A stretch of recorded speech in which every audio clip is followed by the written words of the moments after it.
I'd say of all the oddities that has really emerged over the last couple of days regarding Meghan Markle's return to the world stage, chums, well, the thing that I find strange about it was that watch party, the one in this New York hotel room that had about 12 people in or something like that. And these apparently are dedicated fans that have followed Meghan around for years, ever since her TIG days, which would make them around about 10, 11. Did anybody really bother about things like that? Would you be bothered about them even then? A middle-aged woman? I find this very strange. It just doesn't add up. But then so many things don't add up in the world of Meghan Markle, as ever. So let me tell you what I think, is very fascinating that emerged that many people have not picked up on. Let me share this with you. Good to see you today, chums. Thank you so much for joining me in the beautiful basking sunlight. Yes, and thank you all, by the way, for your wonderful recipes and messages. I have tried quite a lot of them. Rum's a funny thing, isn't it? Have you tried? Ooh. I don't want to put any rum drinkers off, but oh goodness, no. It's like Indian brandy. Do you remember that one they used to give you when you were young? Oh, better to be ill than take that, wasn't it? You know what I mean? You do come away and think, no, there are certain things.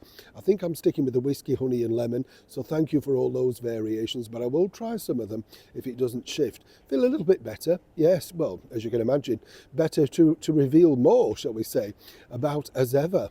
Now, for those that, of course, have now recovered, and there are quite a few. What I find strange about the whole show is I don't really have a problem with it as such. I just don't know if it's comedy, reality, fakery.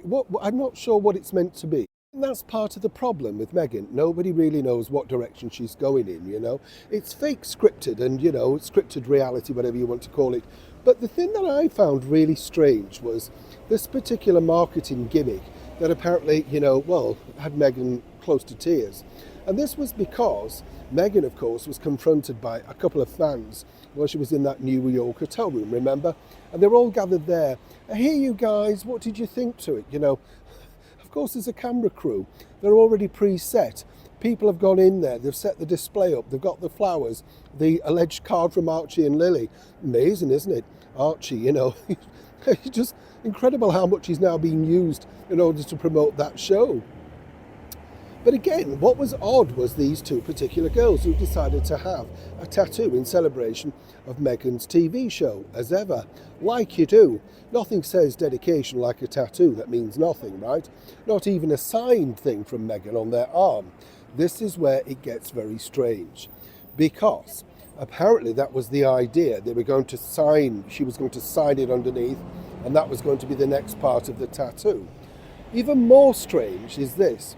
Those particular girls have been hunted down by the mainstream media, right? And this is because they wanted them, say, to pop up on breakfast TV or platforms and stuff to talk about the event and why they decided to get those tattoos. Seemingly, the girls are very shy now and reticent and have not come forward, even though many of the majors were offering quite a bit of money. Yes, bit odd, isn't it, don't you think? So, two things. Were the tattoos real? Were they temporary? And more importantly, why don't the girls want to speak? If they're such dedicated fans, they're not going to say anything too negative. But behind the scenes, as ever, it's all cloak and dagger regarding this. And I think this will just literally make the programme even more hard to define and watchability factor.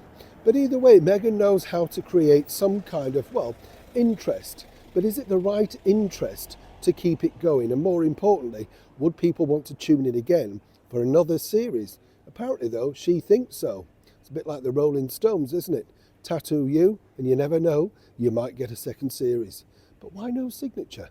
Odd, don't you think? Neil Sean in the very heart of London.